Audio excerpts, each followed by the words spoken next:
Hello दोस्तों, नमस्कार। आप सभी का अपने यूट्यूब चैनल मैथ राइज 20 पर हार्दिक स्वागत है। मैं राजवीर। आशा करता हूँ आप सभी बहुत अच्छे होंगे, पढ़ाई भी आप सभी होगी बहुत ही बिंदास तरीके से चल रही होगी।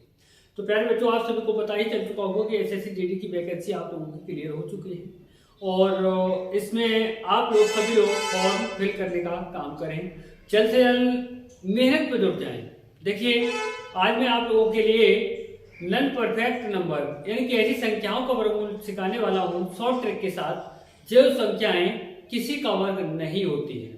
तो इससे पहले की अगर वीडियो आपने नहीं देखी हो तो कृपया करके देख लें। यानी कि जो संख्याएं किसी न किसी का वर्ग होती हैं, वो तो उनका वर्गमूल तो आप आसानी से निकाल सकते हैं, और जो किसी का वर्ग होती ही नहीं है तो उनका हम वर्गमूल कैसे निकालेंगे। तो आइए बात करेंगे आज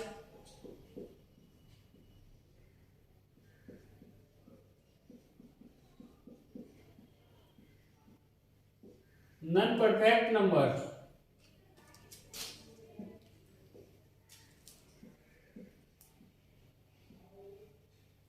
स्क्वायर रूट यानी कि उन संख्याओं का वर्गमूल निकालना सीखेंगे जो संख्याएं किसी का वर्ग नहीं होती हैं। तो कैसे निकालेंगे बच्चों? आइए, जैसे मान लो मैं छोटी संख्या ले लेता हूं 5। अब इसका हमें वर्गमूल निकालना है। तो बच्चों एक बात बताइए, 5 किसी का वर्ग होता है? नहीं होता है। जब 5 किसी का वर्ग नहीं होता तो इसका वर्गमूल निकालेंगे तो क्या करना है? सबसे पहले वो संख्या लिखनी है जिसका वर्गमूल निकालना है। उसके बाद में आपको ये देखना है कि जो 5 है ना, जो संख्या दी गई जिसका वर्गमूल निकालना है, वो किसके वर्ग के पास में है। तो देखिए 2 का वर्ग कितना होता है? 4। तो 2 के वर्ग के पास में है ये, तो जिसके वर्ग के पास में है उससे भाग देना है। तो देखिए 2 से भाग दें, 2 दूनी 4, कितना बचा? 1 दशमलव लगाएंगे, 2 पंजे 10। अब उसके बाद भाग देने के बाद में क्या करना है? आपको वही संख्या उसमें जोड़ देनी जिससे आपने भाग दिया है। तो 2 जोड़ेंगे, 2 में कितना हो जाएगा? 4.5 हो जाएगा। अंत में आपके लिए 2 से ही भाग देना है। अंत में किससे देना है? 2 से भाग देना है। 2 दूनी 4 दशमलव 2 1 2 दूनी 4, 1 बचा 2 पंजे 10, कितना आया आपका? 2.25 आ जाएगा। यहाँ पर 2.25 यहाँ पर बिल्कुल सही जवाब होगा। चलो कोई बात नहीं, अगर आप यहाँ पर नहीं समझ पाए तो अगले क्वेश्चन में आपका बिल्कुल क्लियर हो जाएगा। जैसे मान लीजिए मैंने लिया 8 का वर्गमूल निकालना है। तो बच्चों आप सभी जानते हैं कि 8 किसी का वर्ग नहीं होता है। जब 8 किसी का वर्ग नहीं होता है तो हमें करना है पहले वही संख्या लिखनी जिसका वर्गमूल निकालना है। उसके बाद देखना है किसके वर्ग के पास में है, यानी कि जो संख्या दी गई है ये संख्या किसके वर्ग के पास में है। तो यहाँ पर देखिए 3 का वर्ग 9 होता है, तो 3 के वर्ग के पास में है। 3 के वर्ग के पास में, तो 3 से आपको क्या करना है? भाग करना है। देखिए 3 दूनी कितना हुआ? 6 हुआ। 3 दूनी 6 हुआ, कितना बचा? 2 दशमलव लगाएंगे, 20 होगा। 3 छक 18, फिर वही 2 बचेगा, 20 होगा, 3 छक 18, यही आता रहेगा। आपको करना क्या है? भाग देने के बाद में जिससे भाग दिया है वही आपको जोड़ देना है। 3 और 2 कितना हुआ आपका? 5.66 हो गया। उसके बाद में अंत में आपके लिए क्या करना है? 2 से ही भाग देना है। अंत में आपके लिए 2 से ही भाग देना है। तो 2 दूनी कितना होता है? 4 होता है। दशमलव लगाएंगे, 1 बचा 16, 2 थे 16, 2 तिया 6, कितना आएगा? 2.83। तो ऐसे क्वेश्चनों को आप सेकंडों में कर पाएंगे। चलिए एक क्वेश्चन और देखते हैं इसी का, बिल्कुल क्लियर होगा, गारंटी के साथ कहता हूं। बच्चों अगर आपका कैलकुलेशन और ये छोटी छोटी चीजें अगर आपकी क्लियर हो जाती हैं तो आप 100% चुटकियों में क्वेश्चनों के लिए सॉल्व करते रहोगे, गारंटी के साथ कहता हूं। और कितने भी बड़े लेवल के लिए आप तैयारी कर रहे हो, अगर आपको देखना है तो हमारे चैनल पर जाकर के किसी भी चैप्टर का मैथ और किसी भी चैप्टर का आप वीडियो देख सकते हैं, आपके लिए अवेलेबल है, बिल्कुल फ्री, कोई भी पैसा नहीं। जैसे मान लीजिए मेरे लिए यहाँ पर 63 का वर्गमूल निकालना है। क्या करना है? 63 का वर्गमूल क्या होगा? तो देखिए आपको सबसे पहले वही संख्या लिखनी है जिसका वर्गमूल निकालना है। फिर उसके बाद में देखना है ये किसके वर्ग के पास में है। 63 जो है 64 के पास में है, यानी कि 8 का वर्ग 64 होता है। 8 का वर्ग 64 होता है, तो 8 के पास में है, 8 के वर्ग के पास में है। तो जिसके वर्ग के पास में उससे भाग देना है, ये बात नहीं भूलना है आपको। तो 8 से भाग देंगे, 8 सत्ते कितना हुआ 56 हुआ। कितना बचेगा जाके आपके 7 बचेगा जाके ना, 7 बचा तो दशमलव लगाएंगे 70 हुआ, 8 64 हुआ। कितना बचा आपका 8 64 हुआ, 6 बचा 60 हुआ। 8 सत्ते कितना हुआ 56 हुआ। बस ये इतना ही ले लीजिए। उसके बाद में देखो इतना, इसके लिए भाग कितना भी करते चले जाइए, आपको भाग ये तो करना है। अगर आपको आंसर देखना है दशमलव के 2 अंकों तक दिया है, 1 अंक तक दिया है, 3 तक दिया है, उसके हिसाब से भाग करना है। देखिए भाग करना तो आता ही होगा।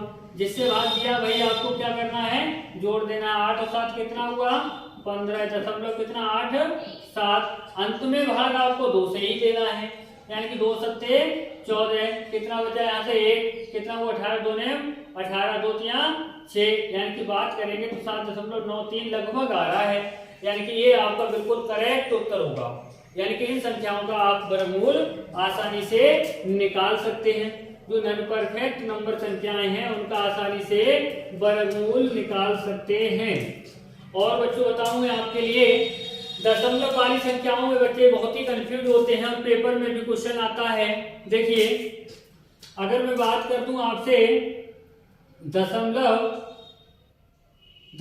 4 का वर्गमूल क्या होगा, तो बच्चे क्या करते हैं, इसका दशमलव 2 लगा देते हैं, दशमलव 2 होगा, लेकिन ये गलत है। अगर यहीं पर मान लो एक क्वेश्चन ऐसा लिखता हूं 0.04, तो इसका कितना आएगा आपका वर्गमूल। इसका देखिए आपको दशमलव से कोई लेना देना नहीं है। दशमलव के बाद क्या होना चाहिए, जोड़ा बनना अनिवार्य है। दशमलव के बाद जोड़ा बनना अनिवार्य है। जब जोड़ा बनेगा तो आप क्या कर रहे हैं करेंगे, ये देखेंगे संख्या जो है इसमें इसका वर्गमूल कितना होगा, 4 का वर्गमूल कितना होगा 2 होगा। दशमलव के बाद देखिए जोड़ा बन रहा है ना, एक ही तो जोड़ा बन रहा है, तो कितना 1 अंक के बाद दशमलव, ये उत्तर हो जाएगा आपका। अगर मैं बात कर दूं आपसे 0.0004 ये दिया होता तो इसका क्या होता, दशमलव के इधर 0 लगाओ या ना लगाओ इससे कोई फर्क नहीं होता है। तो 4 आपको क्या करना है, यहाँ पर 4 का वर्गमूल निकालेंगे तो कितना आएगा 2 आएगा। 4 का वर्गमूल कितना आएगा 2 आएगा। अब ये देखना जोड़ा, एक जोड़ा ये बन गया, एक जोड़ा ये, कितने जोड़ा बने 2 जोड़ा बने। तो 2 अंकों के बाद दशमलव लगाएंगे, एक तो दिया है, एक 0 लगा देंगे, दशमलव, सही है ना। तो 0.02, अगर 0 यहाँ लगा तो इसका कोई महत्व नहीं होता है, यानी 0.02 ये आपका बिल्कुल सही जवाब होगा। अगर मान लो यहाँ पर लिख दिया होता 0.09, तो इसका वर्गमूल कैसे निकालते, ये देखते हैं आप, दशमलव के बाद जोड़ा बन रहा है ना, दशमलव के बाद जोड़ा बन रहा है, 9 का वर्गमूल कितना होगा 3 होगा, ठीक है ना। जोड़ा कितना बन रहा है 1 बन रहा है, तो 1 अंक के बाद दशमलव, ये आपका क्लियर उत्तर हो जाएगा। यही चीज लिख दी जाती है 0.0009, तो आप क्या करते 9 का वर्गमूल, देखो दशमलव से घबराने की आवश्यकता नहीं है बिल्कुल भी आपके लिए। 9 का वर्गमूल कितना होगा 3 होगा। जोड़ा कितने बन रहे हैं 2 बन रहे हैं, तो 2 अंकों के बाद दशमलव लग जाए। दशमलव के इधर 0 लगा दो या न लगा दो कोई फर्क नहीं पड़ता है। तो आशा करता हूँ बड़े आसानी से समझ सकते हैं। चीजों के लिए छोटी छोटी चीजें हैं, आसानी से जब छोटी चीजें क्लियर करने लगोगे ना तो बड़ी चीजें आपके बहुत ही आसानी से समझ में आने लगेगी। और मैथ रखने से कुछ नहीं होता है, ध्यान रखिए। बहुत ही आसानी से मैं आपको समझाने वाला हूँ शॉर्ट ट्रिक के साथ में। इसके लिए देखिए आपको करना क्या है, जैसे ये 0.4 था, जोड़ा बन नहीं रहा है। जब जोड़ा नहीं बन रहा है तो आप क्या करेंगे, देखो दशमलव हटाएंगे तो एक 0 बढ़ाएंगे, 0 बटे में आ जाएगा। अब ये 4/10 हो गया, 4/10 हो गया। तो मैं क्या करूंगा, यहाँ पर क्या करें 0 लगा दें, एक 0 यहाँ पर लगा दें। अरे भाई इसको 0 दे दिए तो इसको 0 दे दिए, कोई फर्क है नहीं है ना। तो देखिए 40 का वर्गमूल तो निकलेगा नहीं, तो आप क्या करेंगे 100 का वर्गमूल तो निकाल सकते हैं ना, कितना आएगा 10 आएगा। अब √40 की बात करेंगे तो बेटा मैं अभी थोड़ी देर पहले, इससे पहले जो मैं समझा चुका हूँ नॉन परफेक्ट नंबर यानी कि ऐसी संख्या जो किसी का वर्ग नहीं है, तो आसानी से निकालना मैंने आपको सिखा दी, निकाल सकते हैं कैसे।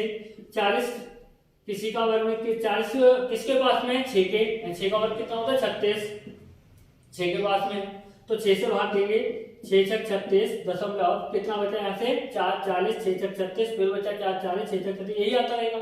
जिससे भाग दिया है भाई आपको जोड़ देना है, 6 6 कितना होगा 12.66 आ जाएगा। अंत में भाग 2 से देना है, तो 2 छक 12 दशमलव 2 3 6 2 3 6, आपका क्या आया, तो √40 का जो मान आया है 6.33 आया है, बटे में कितना है आपका 10 है। जब यहाँ से एक जीरो हटाएंगे तो दशमलव अपने स्थान से हट करके एक स्थान इधर हट जाएगा, कितना आएगा 0.633। अब अगर आपको मिल जाए दशमलव के बाद में लगभग में संख्याएं आती हैं, 0.64 मिल जाए तब भी कोई इफेक्ट नहीं है, ठीक है ना, तो आप आसानी से कर सकते हैं, सेकंडों में ऐसे क्वेश्चनों के लिए निपटा सकते हैं। चलिए अगर मैं बात कर दूं 0.9 का वर्गमूल क्या होगा, 0.9 का वर्गमूल क्या होगा, तो देखिए आप इसके लिए कैसे करेंगे, दशमलव हटाएंगे, जीरो बढ़ाएंगे, अब एक जीरो इसे दे देंगे, एक जीरो इसे दे देंगे, तो देखिए आपको पता है कि 90 का वर्गमूल आप नहीं निकाल सकते, 100 का वर्गमूल कितना होगा 10 होगा, तो देखिए 90 का वर्गमूल निकाल नहीं सकते, तो 90 का मैंने आपको सिखाया है ना, तो देखिए जिसका निकालना वैसे लिख दीजिए 90। ये किसके पास में है, 9 के वर्ग के पास में। अब आप कहें 10 के वर्ग के पास में भी, तो 10 के वर्ग से भी निकाल सकते हैं, आंसर वही आना है। तो 9 से भाग दें कितना आएगा 10, जिससे भाग दिया वही जोड़ना है, तो कितना हो गया 19। आपको पता है तुम्हें किससे भाग देना है 2 से, तो 2 ने 18, दशमलव 1 बचा 10, 2 पंजे 10, कितना आया 9.5 आया, इसका मान आया 9.5, बटे में कितना है 10, जीरो हटाएंगे तो यहाँ से पॉइंट हट करके एक स्थान इधर हट जाएगा, कितना होगा 0.95। अब यहाँ पर उत्तर आपका 0.95 मिल जाए, 0.94 मिल जाए, या आगे भी कुछ मिल जाए, आपके लिए पहला पॉइंट देखना है कि पहला वाला क्लियर हो रहा है, आपका उत्तर हो जाएगा। तो ऐसे क्वेश्चनों को बच्चों आप बड़े आसानी से निकाल सकते हैं। एसएससी जीडी के लिए मैं बहुत ही बिंदास तरीके से आप लोगों के लिए सिलेबस कराने जा रहा हूँ, आप बिल्कुल घबराने की आवश्यकता नहीं है। आप लोगों के लिए आप पूरी मेहनत के साथ जुट जाइए, लक्ष्य पर निशाना साध लीजिए, सपना साकार होगा, ये गारंटी के साथ कह सकता हूं। यदि आप मेहनत के साथ पढ़ रहे हैं तो पढ़ाई मेहनत के साथ करते रहिए, क्योंकि ये समय बार बार नहीं मिलने वाला है, जो समय गुजर जाता है वो वापस नहीं आता है। तो पूरी मेहनत के साथ, पूरी शिद्दत के साथ, पूरी ईमानदारी के साथ अपने लक्ष्य को याद करके जुट जाइए, यानी कि अपने माँ बाप के सपनों को साकार करना है। तो प्यारे बच्चों बन के दिखाइए कुछ ऐसा जो सभी बनना चाहें आपके जैसा। तो मिलेंगे नेक्स्ट वीडियो के साथ। जय हिंद, जय भारत।